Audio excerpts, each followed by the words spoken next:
Dear students, in the last lecture, we have seen the phylum Annelida and its characteristics. Then we will see the next phylum, that is the phylum Arthropoda. या ठिकाणी आपल्याला पुढचा असणारा जो काही phylum जो आहे arthropoda, हा फायलम जो आहे तर तो फायलम या ठिकाणी आपल्याला पाहायचा आहे की फायलम आर्थ्रोपोडा, ज्याला आपण त्या ठिकाणी संधिपात प्राणीसंघ त्या ठिकाणी म्हटलेलं आहे. त्याच्यामधली पहिली कॅरेक्टरिस्टिक्स आपल्याला दिलेली की these animals have jointed appendages and hence they are called arthropods. ह्या गटामधले असणारे जे काही प्राणी जे आहेत तर त्या प्राण्यांना छोट्या छोट्या तुकड्यांनी जोडून तयार झालेली जी काही उपांग जे आहे तर ती उपांग त्या ठिकाणी असतात आणि म्हणून यांना त्या ठिकाणी काय म्हटलेले, hence they are called the arthropods, म्हणून त्यांना त्या ठिकाणी संधिपात प्राणी जे आहेत तर ते संधिपात प्राणी त्या ठिकाणी म्हटलेले. त्याच्यानंतरची असणारी जी काही नेक्स्ट कॅरेक्टरिस्टिक्स जे आहे तर ती नेक्स्ट कॅरेक्टरिस्टिक्स आपल्याला दिलेली की प्लॅनेट अर्थ has highest number of animals from this phylum. आपला हा जो काही पृथ्वी हा जो काही असणारा जे काही आपला असणारा जो काही सर्वात मोठा अशा प्रकारचा असणारा जो काही ग्रह जो आहे तर या पृथ्वी या ग्रहावर या ठिकाणी फायलम आर्थ्रोपोडा या गटामधले असणारे जे काही प्राण्यांची असणारी जी काही संख्या जी आहे तर ती संख्या त्या ठिकाणी जास्त आहे. आणि hence this is the largest phylum with highly successful animals in the animal kingdom. आणि म्हणून आपल्या लक्षात येताना दिसते की हा जो काही संधिपात प्राणी संघ गटामधले असणारे काही प्राणी जो आहे तर ते प्राणी जीवन संघर्ष जो आहे तर त्या जीवन संघर्षामध्ये सर्वात यशस्वी झालेला त्या ठिकाणी हा जो काही फायलम आर्थ्रोपोडा जो आहे तर ते आर्थ्रोपोडा गटामधले त्या ठिकाणी प्राणी आहेत. थर्ड कॅरेक्टरिस्टिक्स आपल्याला दिलेली की these animals are found in all types of the habitats ranging from deepest ocean to the highest mountain. या गटामधले असणारे जे काही प्राणी जे आहेत तर ते प्राणी आपल्याला सर्व प्रकारचा असणारा जो काही अधिवास जो आहे तर तो अधिवास म्हणजे सर्वसाधारणपणे खोल अशा प्रकारचा असणारा जो काही समुद्र तर सर्वात उंच अशा प्रकारचे असणारे जे काही शिखरं जे आहेत तर त्या शिखरांवर सुद्धा फायलम आर्थ्रोपोडा या गटामधले असणारे जे काही प्राणी जे आहेत तर ते प्राणी आपल्याला त्या ठिकाणी काय होत नसतात आढळून त्या ठिकाणी येतात. कॅरेक्टर्स जे आहेत तर ते कॅरेक्टर्स त्या ठिकाणी व्यवस्थित लक्षात ठेवायचे. याच्यावर प्रश्न जे आहेत तर ते प्रश्न त्या ठिकाणी विचारलेले कोणते प्रश्न ते आपण ते पुढे पाहणार. Fourth characteristics body of this animal is triploblastic eucoelomate bilaterally symmetrical and segment. या गटामधले असणारे जे काही प्राणी जे आहेत तर ते प्राणी आपल्याला लक्षात येताना असते की 3 स्तरांचं त्या ठिकाणी बनते. आपण पाहिलेले की एंडोडर्म, एक्टोडर्म आणि याच्यामध्ये असणारा जो काही मेसोडर्म अशा प्रकारच्या 3 त्या ठिकाणी स्तर जे आहेत तर त्या स्तरांचं त्या ठिकाणी बनलेलं आहे. त्याच्यानंतरचं पुढचं दिलेलं आपल्याला यूकॅल्युमेट म्हणजे प्रत्यक्ष यांचं असणारं जे काही शरीर जे आहे तर त्या शरीरामध्ये त्या ठिकाणी आपल्याला असणारी जी काही देहगुहा जी आहे तर ती देहगुहा त्या ठिकाणी आढळून येताना दिसते. त्याच्यानंतर सिमेट्रीच्या बाबतीमध्ये सांगितलं आपल्याला बायलॅटरली सिमेट्रिकल आहे म्हणजे द्विपार समिती असणारे जे काही शरीर जे आहेत काल्पनिक अशा प्रकारचा अक्ष जर त्या ठिकाणी जर काढला तर 2 समान भाग त्या ठिकाणी होताना आपल्याला त्या ठिकाणी दिसतात आणि म्हणून त्या ठिकाणी बायलॅटरली सिमेट्रिकल. आणि पुढे आपल्याला सांगितलं सेगमेंटेड म्हणजे खंड जे आहे तर ते खंड त्याच्या शरीरावर आपल्याला त्या ठिकाणी आढळून येताना दिसतात. त्याच्यानंतर फिफ्थ कॅरेक्टरिस्टिक दिलेली सर्वात महत्त्वाची chitinous exoskeleton is present around their body म्हणजे त्यांचं असणारं जे काही शरीर जे आहे तर त्या शरीराच्या भोवती आपल्याला कायटिन युक्त ज्याला आपण त्या ठिकाणी एक्झोस्केलेटन म्हणजे बाह्य कंकाल जे आहे तर ते बाह्य कंकाल त्या ठिकाणी असते. याच्यावर मार्च 2020ला त्या ठिकाणी प्रश्न विचारलेला आहे. काय प्रश्न आहे ते आपण पुढे पाहणार आहे. त्याच्यानंतर 6th कॅरेक्टरिस्टिक दिलेली की दीज ॲनिमल्स आर युनिसेक्शुअल. या गटामधले असणारे जे काही प्राणी जे आहेत तर ते प्राणी त्या ठिकाणी एकलिंगी आहे म्हणजे एकच कोणताही त्या ठिकाणी सेक्स ऑर्गन जो आहे तर तो सेक्स ऑर्गन त्याच्यामध्ये त्या ठिकाणी असणारे. पण या गटामधले असणारे जे काही प्राणी जे आहेत तर त्या प्राण्यांची असणारे जे काही उदाहरणं जे आहेत तर ती उदाहरणं आपल्याला त्या ठिकाणी दिलेले. पहिलं त्या ठिकाणी आपल्याला उदाहरण दिलेले की क्रॅब जे त्या ठिकाणी असणारा जो काही खेकडा असेल तर तो खेकडा प्रत्येकाने त्या ठिकाणी पाहिलेलं आहे. त्याच्यानंतरचं स्पायडर दिलेलं आहे. कोळी जो आहे तर तो कोळीसुद्धा त्या ठिकाणी प्रत्येकाने त्या ठिकाणी पाहिलेला आहे. स्कॉर्पियन सुद्धा म्हणजे विंचू जो आहे तर तो विंचू त्या ठिकाणी पाहिलेला आहे. त्याच्यानंतर मिलीपेड, पावसाळ्याच्या दिवसामध्ये अनेक अशा प्रकारचे असणारे काही मिलीपेड जे आहेत, म्हणजे ज्याला आपण त्या ठिकाणी पैसा म्हणताना दिसतो तर तो पैसा असेल, किंवा सेंटीपेड ज्याला आपण त्या ठिकाणी गोम म्हणताना दिसतो, ही सुद्धा तुम्ही त्या ठिकाणी पाहिली असेल. त्याच्यानंतर कॉकरोच, झुरळ असेल, बटरफ्लाईज म्हणजे फुलपाखरू असेल, किंवा हनीबीज मधमाशी, ही सर्वच्या सर्व तुम्ही त्या ठिकाणी पाहिलेली असणारे जे काही प्राणी जे आहेत तर ते पाहिलेले प्राणी तुम्हाला त्या ठिकाणी आहेत. व यांचे असणारे जे काही डायग्रॅम्स जे आहेत तर त्या डायग्रॅमसुद्धा आपल्याला या ठिकाणी दिलेले आहेत. म्हणजे सर्वसाधारणपणे या ठिकाणी आपल्याला असणारा जो काही सेंटीपेड जो आहे, पैसा जो आहे तर तो पैसा या ठिकाणी आपल्याला आकृती जी आहे तर त्या आकृतीमध्ये त्या ठिकाणी दाखवलेला आहे. त्याच्यानंतर बटरफ्लाय प्रत्येकाला त्या ठिकाणी माहिती, त्याच्यानंतर स्कॉर्पियन माहिती, त्याच्यानंतर कॉकरोच तुम्हाला त्या ठिकाणी माहिती. आता हे कॉकरोच किंवा त्या ठिकाणी स्कॉर्पियन जर तुम्ही जर पाहिलं तर त्याला त्या ठिकाणी चलउपांग जे आहेत, पाय जे आहेत तर त्या पायांच्या त्या ठिकाणी किती, झुरळ जे आहे तर त्या झुरळामध्ये त्या ठिकाणी आपल्याला 6 पाय जे आहेत तर ते 6 पाय आढळून असतात. स्कॉर्पियन जो आहे तर त्या स्कॉर्पियनमध्ये सुद्धा आपल्याला असणारे जे काही 3 पेअर्स जे आहेत तर त्या 3 पेअर्स त्या ठिकाणी आढळून येत असतात, म्हणजे 6 पाय त्या ठिकाणी आढळून येत असतात. तर असणारे जे काही सेंटीपेड जे आहेत, पैसा जो आहे तर त्याच्यामध्ये अनेक अशा प्रकारचे असणारे जे काही रोमक जे आहेत तर ते रोमक आपल्याला त्या ठिकाणी आढळून येत असतात. तर आता पुढे की मार्च 2020ला त्या ठिकाणी कोणता प्रश्न त्या ठिकाणी विचारलाय त्याचा आपल्याला त्या ठिकाणी विचार करायचा आहे.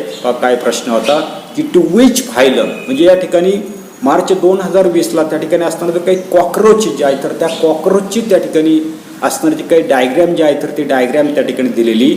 आणि पहिला त्या ठिकाणी प्रश्न विचारलेला की to which phylum does this animals includes in the diagram, जी दिलेली जी काय असणारी जी काही आकृती जी आहे तर त्या आकृतीमधला असणारा जो काही प्राणी जो आहे तर तो प्राणी त्या ठिकाणी कोणत्या गटामधला, तर आपल्याला सहज त्या ठिकाणी सांगता येईल की तो फायलम कोणता आहे, आर्थ्रोपोडा या गटामधला त्या ठिकाणी. त्याच्यानंतर तो दुसरा प्रश्न त्या ठिकाणी विचारलेला होता की what is the exoskeleton made up of, माहिती काही झुरळ जे आहे तर त्या झुरळावर असणारं काही हेक्झोस्केलेटन जे आहे तर ते हेक्झोस्केलेटन कशाचं बनलेलं आहे. तर आपल्याला सांगता येईल, मगाशी आपण पाहिलं की त्या ठिकाणी ते कशाचं बनलेलं आहे, चिटिन जे आहे, चिटिन जे आहे तर त्या चिटिनचं त्या ठिकाणी ते हेक्झोस्केलेटन त्या ठिकाणी बनलेलं आहे. आणि तिसरा क्वेश्चन त्या ठिकाणी होता की सर्वसाधारणपणे व्हॉट इज द सिमेट्री, हा जो काही कॉकरोच जो आहे तर त्या कॉकरोचमध्ये कोणत्या प्रकारची सिमेट्री जी आहे तर ती सिमेट्री त्या ठिकाणी आढळून येत नसते, तर बायलॅटरल सिमेट्री त्या ठिकाणी आढळून येत नाही. अशा प्रकारचे 3 प्रश्न जे आहेत तर ते 3 प्रश्न मार्च 2020ला त्या ठिकाणी विचारलेले आहेत. तर ते तुम्ही त्या ठिकाणी लक्षात ठेवा. व त्याच्यानंतर आपल्याला पुढे म्हटलेलं आहे की फाइंड आउट, म्हणजे शोध घ्यायचा आहे की व्हॉट इज चिटिंग. याचं थोडक्यामध्ये आपल्याला उत्तर त्या ठिकाणी देता येईल की chitin is a type of polysaccharide. हा त्या ठिकाणी असणारे जे काही पॉलिसॅकराइड जे आहे तर त्या पॉलिसॅकराइडचा त्या ठिकाणी एक प्रकार जो आहे तर तो प्रकार आपल्याला त्या ठिकाणी दिलेला आहे. आणि हा जे काही असणारे जे काही पॉलिसॅकराइड जे पहा, it's chemical formula is C8H13O5N आणि टोटल ब्रॅकेटचा त्या ठिकाणी काय दिलेलं आहे, N त्या ठिकाणी असणारा जो काही फॅक्टर जो आहे तर तो फॅक्टर दिला. म्हणजे it is a long chain polymers of the N-acetyl glucosamine. म्हणजे सर्वसाधारणपणे ही जे काही चिटिन जे आहे तर ते चिटिन त्या ठिकाणी आपल्याला लक्षात येताना दिसतंय की यल अमाइन जे आहे. आता यल म्हणजे N-ॲसिटिल ग्लुको अमाइन जो आहे तर त्या ग्लुको अमाइनचा त्या ठिकाणी लांब अशा प्रकारचा रेणू जो आहे तर तो रेणू त्या ठिकाणी आहे. अधिकची माहिती तुम्ही त्या ठिकाणी पुस्तकामधून गाईडमधून त्या ठिकाणी घेऊ शकता. त्याच्यानंतरचा असणारा तो काही पुढचा असणारा तो काही प्रश्न जो आहे तर त्या प्रश्नांचा आपल्याला त्या ठिकाणी विचार जो आहे तर तो विचार त्या ठिकाणी करायचा आहे. आता याच्यामध्ये म्हटलेलं आपल्याला की लेटेस्ट थिंग विचार करायचा आहे. पहिला त्या ठिकाणी आपल्याला प्रश्न विचारलेला की what types of benefits and harms occurs to the human from animal phylum Arthropoda. म्हणजे आर्थ्रोपोडा गटामधले असणारे जे काही प्राणी जे आहेत तर त्या प्राण्यांपासून आपल्याला मानव जो आहे तर त्या मानवाला कोणकोणते फायदे त्या ठिकाणी होतात किंवा कोणते त्या ठिकाणी तोटे होतात, तर याचा आपल्याला त्या ठिकाणी विचार जो आहे तर तो विचार त्या ठिकाणी करायचा. आता काय सांगता येईल की some insects are very useful for us. म्हणजे काही असणारे जे काही कीटक जे आहेत तर ते कीटक आपल्याला त्या ठिकाणी अतिशय उपयोगाचे आहेत. We get many products from the day. आणि त्याच्यापासून आपल्याला अनेक अशा प्रकारचे पदार्थ जे आहेत तर ते पदार्थ त्या ठिकाणी मिळताना दिसतात. उदाहरणार्थ त्या ठिकाणी आपण पाहिले की पहिलं त्या ठिकाणी हनी बी, मधमाशीपासून आपल्याला त्या ठिकाणी मेद जे आपलं मध जे आहे तर ते मध त्या ठिकाणी मिळताना दिसतं. त्याच्यानंतर लॅक इन्सेक्ट म्हणजे लाख जे आहेत की जी लाख त्या ठिकाणी पोस्टामध्ये त्या ठिकाणी चिटकवण्यासाठी वापरले जाते, तर हा अशा प्रकारचा लाखेचा असणारा जो काही कीटक. दुसरा आपल्याला सिल्क वॉर्म आहे, रेशमाचा असणारा जो काही किडा जे आहे. These all insect that provide us with honey, wax, lac and silk respected. म्हणजे असणारे जे काही मधमाशी जे आहे तर त्या मधमाशीपासून आपल्याला त्या ठिकाणी मध मिळताना दिसतं. लाख इन्सेक्ट जो आहे तर त्याच्यापासून लाख मिळताना दिसतंय. त्याच्याबरोबर त्या ठिकाणी असणारा जो काही रेशमाचा किडा जो आहे तर त्याच्यापासून आपल्याला रेशीम जे आहे तर ते रेशीम त्या ठिकाणी मिळताना दिसतं.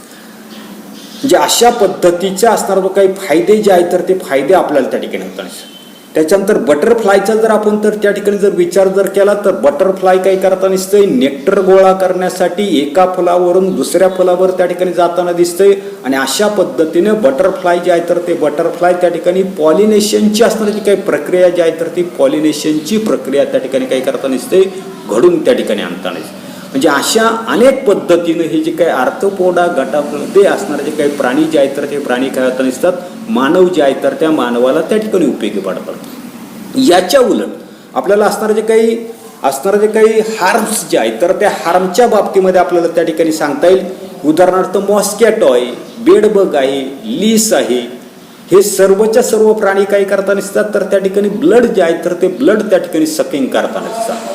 याच्यामुळे डिसीज जो आहे तर त्या डिसीजचा असताना तर काही स्प्रेड जो आहे तर तो स्प्रेड त्या ठिकाणी होऊ शकतो.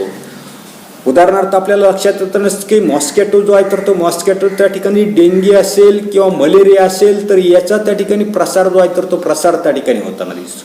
म्हणजे अशा पद्धतीनं काही असणारे जे काही प्राणी जे आहेत तर ते प्राणी आपल्याला त्या ठिकाणी फायदे करून देताना दिसतात, तर काही प्राणी जे आहेत या गटामधले मात्र आपल्याला त्या ठिकाणी काय होताना दिसतं तर यांच्यापासून तोटा जो आहे तर तो तोटा त्या ठिकाणी होताना दिसतो.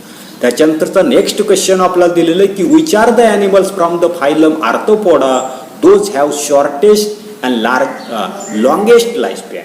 म्हणजे या गटामधले असणारे असे कोणते त्या ठिकाणी प्राणी आहेत की ज्यांचं सर्वात कमी आणि सर्वात जास्त अशा प्रकारचं आयुष्य त्या ठिकाणी असतं, तर हे प्राणी जे आहेत तर ते प्राणी आपल्याला त्या ठिकाणी सांगता येईल. The shortest life span may fly about 24 hours. म्हणजे सर्वसाधारणपणे पावसाळ्याच्या दिवसामध्ये छोटे छोटे अशा प्रकारचे पतंग तुम्ही त्या ठिकाणी पाहिले असतील. पाऊस पडल्यानंतर प्रकाशाच्या दिशेने त्या ते अट्रॅक्ट होताना दिसतात आणि काही तासाच्या आतमध्ये त्या ठिकाणी मरून पडताना दिसतात. त्याला म्हटलेले मे फ्लाय. यांचा असणारा जो काही लाईफ स्पॅन जो आहे तर तो फक्त 24 hours त्या ठिकाणी. त्याच्यानंतर लॉंगेस्ट लाईफ स्पॅन सर्वात जास्त त्या ठिकाणी असणारा जो काही लॉबस्टर हा जो काही मासा जो आहे तर त्या माशाचा एक त्या ठिकाणी प्रकार आपल्याला दिलेले आहे की लॉबस्टर किंवा त्याला त्या ठिकाणी हार्मस अमेरिकन्स त्या ठिकाणी म्हटलेले अबाउट 100 years पर्यंत त्या ठिकाणी ते जगताना दिसतात. त्याच्यानंतरचा तिसरा असणारा जो काही क्वेश्चन आपल्याला विचारलंय की why has it been said that only insect directly compete with the humans for the food.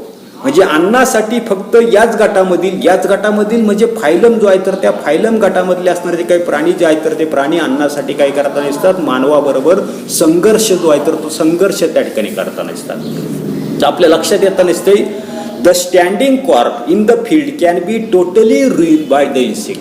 आपल्या लक्षात येताना दिसतंय की आपण जी काही पिकं घेताना दिसतो तर त्या पिकावर त्या ठिकाणी असणारी जी काही टोळ झाड असेल या टोळ झाड जर त्या ठिकाणी जर आली तर आपलं उभं असणारं जे काही पीक जे आहे तर ते उभं पीक त्या ठिकाणी फस्त होताना दिसते किंवा कीड त्या ठिकाणी पिकाला लागताना दिसते. आणि याच्यामुळे काय होताना दिसते आपलं उभं असणारं जे काही पीक जे आहे तर ते पीक त्या ठिकाणी नष्ट होताना दिसते. The locusts can damage the crop when they attack in the 1000 at a time.